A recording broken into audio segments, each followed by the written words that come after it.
بسم اللہ الرحمن الرحیم۔ السلام علیکم معزز طلباء کرام، آپ سب کیسے ہیں؟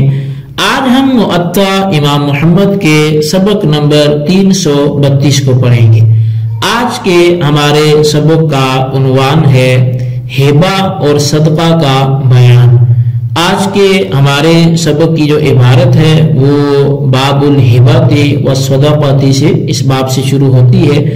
امام محمد رحمۃ اللہ علیہ اس باب کی حدیث پاک ذکر کرتے ہیں، اخبرنا مالک اخبرنا داؤد بن الحسین عن ابی غطفان بن طریف المری عن مروان بن الحکم انه قال عمر بن الخطاب رضی اللہ عنہ من وهب هبة لصلة رحم او على وجه صدقة فإنه لا يرجع فيها، ومن وهب هبة يرى أنه إنما أراد بها الثواب فهو على هبته يرجع فيها إن لم يرضى منها۔ امام محمد رحمۃ اللہ علیہ فرماتے ہیں، یہ امام مالک رحمۃ اللہ علیہ نے ہمیں خبر دی ہے، اور وہ کہتے ہیں کہ ہم سے داؤد بن حسین نے ابو ابی بن غطفان بن طریف مری سے بیان کیا، اور انہوں نے مروان رضی اللہ تعالیٰ عنہ بن حکم سے جو ہے وہ بیان کیا کہ حضرت عمر فاروق اعظم رضی اللہ تعالیٰ عنہ نے فرمایا کہ جس شخص نے صلہ رحمی کے طور پر یا صدقے کے طور پر کچھ ہبہ کیا تو اس سے رجوع نہیں کر سکتا، اور جس شخص نے کچھ ہبہ کیا اور اس کا معاوضہ لینے کی نیت ہو تو وہ اپنی ہبہ سے رجوع کر سکتا ہے اگر اس سے خوش نہ ہو۔ قال محمد وبهذا نأخذ من وهب هبة للذي رحم محرم او على وجه صدقة فقبضها الموهوب له فليس للواهب أن يرجع فيها، ومن وهب هبة لغير ذي رحم محرم وقبضها فله أن يرجع فيها إن لم يثب منها أو يزد خيرا في يده أو يخرج من ملكه إلى ملك غيره، وهو قول أبي حنيفة والعامة من فقهائنا رحمهم اللہ تعالی۔ امام محمد رحمۃ اللہ علیہ فرماتے ہیں کہ اسی پر ہم احناف کا عمل ہے، جس شخص نے کسی رشتہ دار کو بطور صلہ رحمی یا بطور صدقہ کچھ ہبہ کیا، اور جس کو ہبہ کیا تھا وہ اس پر قابض بھی ہو جائے تو ہبہ کرنے والا جو ہے اس کے لیے جائز نہیں ہے کہ وہ ہبہ سے رجوع کرے، لیکن جس شخص نے غیر رشتہ دار کو کوئی چیز ہبہ کی اور وہ اس پر قابض بھی ہو جائے تو ہبہ کرنے والے کو اس سے رجوع کرنے کا حق ہے، اگر اسے اچھا بدلہ نہ ملے یا اس میں بھلائی نہ پائے یا اس کے ساتھ کسی دوسرے کی ملکیت میں وہ چیز چلی جائے جس کو وہ پسند نہیں کرتا۔ تو امام اعظم امام ابو حنیفہ رحمۃ اللہ علیہ اور ہمارے عام فقہاء کرام کا بھی امام محمد فرماتے ہیں کہ یہی قول ہے۔ تو بہرحال جی ہبہ کی دو قسمیں ہیں، ایک ہبہ بالعوض ہوتا ہے اور دوسرا ہبہ بلا عوض ہوتا ہے۔ ہبہ بالعوض میں رجوع منع ہے، یعنی عوض کوئی چیز لے کر ہبہ کرنا اور یا ہبہ کر کے کوئی چیز عوض میں لینا، تو اس میں ہبہ بالعوض میں رجوع جو ہے وہ منع ہے، اور ہبہ بلا عوض میں فقہاء کا اختلاف ہے، جیسے کہ اس اختلاف کو امام نووی رحمۃ اللہ علیہ نے شرح مسلم میں بھی آپ نے نقل کیا ہے۔ قبضے کے بعد ہبہ سے رجوع کرنا حرام ہے، البتہ اولاد یا اولاد در اولاد کو ہبہ کر کے رجوع کیا جا سکتا ہے، جیسے کہ نعمان بن بشیر کی حدیث سے ثابت ہے کہ بھائی ہوں، چچوں اور دیگر ذیل جو احکام ہیں یا ذیل ارحام ہیں ان کو ہبہ کر کے رجوع نہیں کیا جا سکتا۔ یہ امام شافعی علیہ رحمہ کا مذہب ہے، امام مالک رحمۃ اللہ علیہ اور امام اوزاعی کا بھی یہی قول ہے، اور امام اعظم امام ابو حنیفہ اور دوسرے فقہاء رضی اللہ تعالی عنہم نے یہ کہا ہے کہ والد اور محرم کے جو محرم ہے اس کے سوا ہر ہبہ کرنے والا رجوع کر سکتا ہے، تو معزز طلبہ کرام، امام نووی رحمۃ اللہ علیہ نے اختلاف مذاہب کو نقل کر دیا. تو اب ہم مسلک احناف کی تائید میں ایک مدلل عبارت جسے اس حدیث کی شرح میں امام بدر الدین عینی رحمۃ اللہ علیہ نے نقل کیا ہے وہ ذکر کرتے ہیں. آپ لکھتے ہیں کہ امام اعظم امام ابو حنیفہ رحمۃ اللہ علیہ اور ان کے اصحاب کا یہ قول ہے کہ ہبہ کرنے والا اجنبی کو کوئی چیز دے کر ہبہ سے رجوع کر سکتا ہے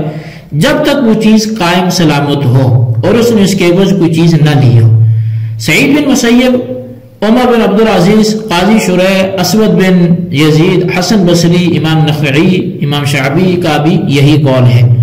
اور حضرت عمر بن خطاب رضی اللہ تعالیٰ عنہ، حضرت علی بن ابی طالب، حضرت عبداللہ بن عمر، حضرت ابو ہریرہ، حضرت فضالہ بن عبید رضی اللہ تعالیٰ عنہ سے بھی یہی مروی ہے. اور اس حدیث میں یہ ہے کہ ہبہ میں رجوع کرنے والا اس کتے کی طرح ہے جو اپنی قے میں رجوع کرے. اس کا جواب یہ دیا ہے کہ اس تشبیہ سے ظاہری قباحت مراد ہے کیونکہ یہ حسن اخلاق اور مروت کے خلاف ہے. اس سے شرعی قباحت مراد نہیں ہے کیونکہ کتا حلال اور حرام کا مکلف نہیں ہے. تو بس ہبہ میں رجوع کرنے کا عمل اس طرح گناونا ہے جس طرح کتے کا قے میں رجوع کرنا گناونا ہے. اس وجہ سے یہ فعل مکروہ تنزیہی ہے. تو بہرحال یہاں تک بدر الدین عینی رحمۃ اللہ علیہ کا کلام مکمل ہوا. تو خلاصہ یہ نکلا کہ امام شافعی رحمۃ اللہ علیہ کا ہبہ کے بارے میں مسلک یہ ہے کہ اولاد در اولاد تاخیر پر اگر کوئی شخص ہبہ کرے تو وہ رجوع کر سکتا ہے. بھائی بہنیں، چچا اور دوسرے ذوی الارحام پر اگر ہبہ کیا جائے تو ہبہ کرنے والا رجوع نہیں کر سکتا. اور امام مالک کا بھی یہی قول ہے. جبکہ امام اعظم امام ابو حنیفہ اور ان کے صحاب یعنی امام محمد، امام ظفر، امام ابو یوسف اور اسی طرح حضرت عمر فاروق اعظم رضی اللہ تعالیٰ عنہ، حضرت علی المرتضی شیر خدا کرم اللہ تعالیٰ وجہ الکریم، حضرت عبداللہ بن عمر رضی اللہ تعالیٰ عنہ، یہ صحابہ کرام سے بھی یہی مروی ہے کہ اجنبی کو جب کوئی ہبہ کرے تو جب تک وہ چیز موہوب لہو کے پاس بعین ہی موجود رہے واحد رجوع کر سکتا ہے، ہبہ کرنے والا رجوع کر سکتا ہے. شرط یہ ہے کہ ہبہ کرنے والے نے اس ہبہ کے عوض میں کوئی چیز نہ لی ہو. اگر اس نے کوئی چیز لی ہو تو پھر وہ رجوع نہیں کر سکتا. اور اسی طرح وہ چیز موہوب لہو اگر ہلاک ہو جائے یا موہوب لہو اسے آگے فروخت کر دے تو ان صورتوں میں بھی ہبہ کرنے والا رجوع نہیں کر سکتا. رہی یہ بات کہ احناف کے نزدیک کیا باپ بیٹے کو ہبہ کرے تو رجوع کر سکتا ہے، تو احناف کا مسلک یہ ہے کہ وہ رجوع نہیں کر سکتا. یعنی ہبہ کے بارے میں احناف کا مسلک امام شافعی، امام مالک کے بالکل برعکس ہے. یعنی غیر قبضہ بھی کر لے، کوئی غیر بندہ وہ قبضہ بھی کر لے تو جب تک وہ شے موہوب جو ہے وہ موجود ہے موہوب لہو کے پاس تو احناف کے نزدیک رجوع کر سکتا ہے. اور امام شافعی اور امام مالک کے نزدیک رجوع نہیں کر سکتا. اور باپ اولاد در اولاد کو ہبہ کر دے اور قبضہ دے دے اور چھوٹا ہے تو گواہ جو ہے وہ قائم کر لینے کے بعد جو ہے وہ رجوع نہیں کر سکتا. تو امام شافعی امام مالک کے نزدیک رجوع کر سکتا ہے. تو اس حوالے سے اس اختلاف کی وجہ اختلاف آثار ہے. یعنی صاحب بدایت المجتہد نے اس حوالے سے جو ہے وہ لکھا ہے وہ یہ ہے کہ وہ سبب الاختلاف فی ھذا الباب تعارض الاثار، یعنی اس باب میں اگر اختلاف ہے ائمہ کرام کے درمیان تو اس وجہ سے کہ جو آثار ہیں وہ متعارض ہیں. اولاد در اولاد کو ہبہ کے بعد رجوع نہ کرنے پر احناف کی دلیل وہ حضرت عمر فاروق اعظم رضی اللہ تعالیٰ عنہ کا قول ہے کہ وہ بدایت المجتہد میں ہی یہ بات جو ہے وہ لکھی ہوئی ہے کہ وہ رجوع کو جائز سمجھتا ہے سوائے ذوی الارحام محرم کے. اس کی دلیل وہ روایت ہے کہ جس کے امام مالک نے جو ہے وہ حضرت عمر سے نقل کیا کہ آپ نے فرمایا کہ جو آدمی ذی رحم محرم کو صلہ رحمی کے لیے ہبہ کرے یا بطور صدقہ عطا کرے یعنی بلا عوض تو وہ اس میں رجوع نہیں کر سکتا. تو معزز طلبہ کرام، اولاد کو ہبہ صدقہ کرنے کے بعد رجوع نہ کرنے پر احناف کی دلیل یہی حدیث ہے. اس کے علاوہ بھی کافی آثار جو ہیں وہ ہیں کہ جو اس پر شاہد ہیں، لیکن غیر شخص جو غیر ارحام میں سے ذوی الارحام سے اس کا تعلق نہیں ہے تو اس کو ہبہ سے رجوع کرنے کی جو ممانعت پر امام شافعی امام مالک وغیرہ وہ کیا دلیل دیتے ہیں؟ وہ کہتے ہیں جی کہ طاؤس اپنے والد سے روایت کرتے ہیں کہ رسول اللہ صلی اللہ علیہ وسلم نے فرمایا کہ ہبہ میں لوٹنے والے ایسے ہیں جیسے کتا اپنی کیک کو کھا لے. اور پھر اس حوالے سے دوسری حدیث بھی وہ روایت کرتے ہیں، حضرت ابو ہریرہ رضی اللہ عنہ سے روایت ہے کہ رسول اللہ صلی اللہ علیہ وسلم نے فرمایا کہ ہبہ کر کے واپس کرنے والے کی مثال اس کتے کی طرح ہے، جب وہ سیر ہو کر کھا لے تو قے کر دے اور اسے کھا لے. حضرت عبداللہ بن عباس فرماتے ہیں کہ رسول اللہ صلی اللہ علیہ وسلم نے فرمایا ہبہ کر کے واپس لینے والا ایسے ہی ہے کہ جیسے قے کر کا قے کو کھانے والا. ابن عمر رضی اللہ تعالیٰ عنہما نبی پاک صلی اللہ علیہ وسلم سے روایت کرتے ہیں کہ آپ نے فرمایا کہ ہبہ کر کے واپس کرنے والے کی مثال یوں ہی ہے جیسے کتا اپنی قے کر کے کھا لے. تو بہرحال یہ وہ احادیث ہیں جن سے امام شافعی امام مالک وغیرہ اس بات پر استدلال کرتے ہیں کہ ہبہ کرنے کے بعد ہبہ کرنے والا رجوع نہیں کر سکتا جب اس نے کسی اجنبی شخص کو ہبہ کیا ہو. تو اسی طرح حضرت عبداللہ بن عباس رضی اللہ تعالیٰ عنہ بیان کرتے ہیں کہ نبی پاک صلی اللہ علیہ وسلم نے فرمایا کسی شخص کے لیے یہ جائز نہیں کہ وہ ہبہ کر کے اس میں رجوع کرے اور نہ والد اولاد سے رجوع کرے، اور جو شخص کوئی عطیہ کرے پھر اس میں رجوع کرے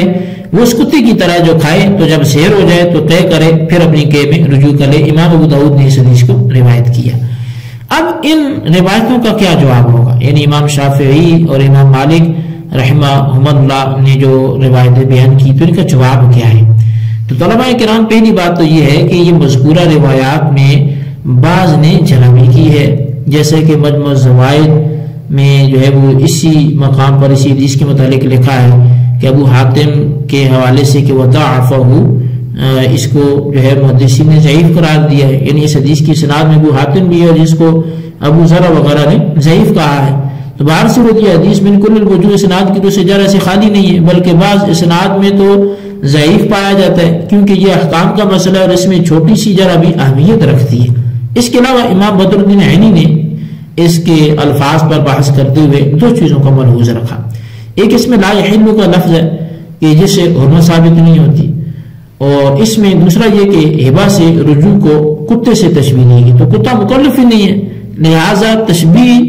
سے زیادہ کراہت ثابت ہو سکتی ہے. جیسا کہ امام بدر الدین عینی رحمۃ اللہ علیہ نے اس حدیث کی وضاحت کرتے ہوئے عمدۃ القاری شرح صحیح البخاری میں آپ نے یوں ذکر فرمایا کہ ہم کہتے ہیں کہ قے میں رجوع کرنے والا کتا آدمی نہیں ہے اور کتا حلت و حرمت کا مکلف بھی نہیں ہے، اور اس حدیث سے ہبہ سے رجوع کا منع ہونا ثابت نہیں ہوتا. لہٰذا زیادہ سے زیادہ یہ حدیث مکروہ تنزیہی ہونے پر دلالت کرتی ہے، کیونکہ اس میں کلب سے مثال دی گئی، کتے سے مثال دی گئی ہے. نہ یہ کہ نبی پاک صلی اللہ علیہ وسلم نے اس بات کو باطل کیا ہو کہ ان کے لیے وہ ہبات میں رجوع کریں. اگر تو اعتراض کرے کوئی شخص کے روایت کی گئی ہے کہ واہب کے لیے حلال نہیں کہ اپنے حصے میں رجوع کرے، تو بدر الدین عینی رحمۃ اللہ فرماتے کہ میں یہ کہتا ہوں کہ طحاوی نے کہا کہ نبی پاک صلی اللہ علیہ وسلم کا قول لا یحل التحریم کو مستلزم ہی نہیں، بلکہ یہ لفظ اسی لفظ کی مثل ہے جو آپ نے فرمایا کہ غنی کے لیے صدقہ اسی طرح حلال نہیں ہے کہ جس طرح غیر غنی کے لیے بغیر حاجت کے صدقہ حلال ہوتا ہے. اور حدیث میں اس سے کراہیت کی تغلیظ مراد ہوتی ہے، اور کتے سے تشبیہ دینا بھی کراہت کو مستلزم ہے کیونکہ کتا حلال اور حرام کا مکلف نہیں ہے اور قے اس پر حرام نہیں ہے، لہٰذا مکروہ تنزیہی ہے ایسے فعل سے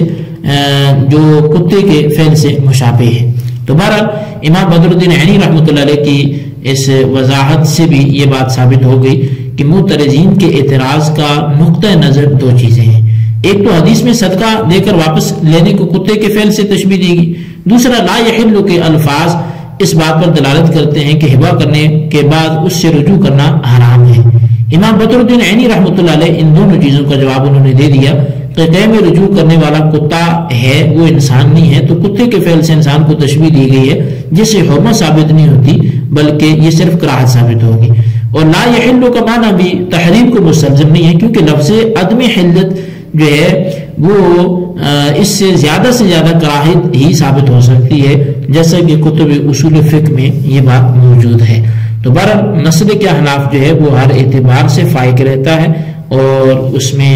کسی قسم کا جو ہے وہ دوسرا شبہ پیدا نہیں ہوتا۔ اس سبق کے خلاصے کو آپ اچھی طرح اپنے رجسٹر پر لکھیں۔ اللہ تعالیٰ سے دعا کرتے ہیں جو ہم نے پڑھا سنا سے یاد رکھنے کی توفیق نصیب فرمائے، آمین بجاہ النبی الامین صلی اللہ علیہ وسلم۔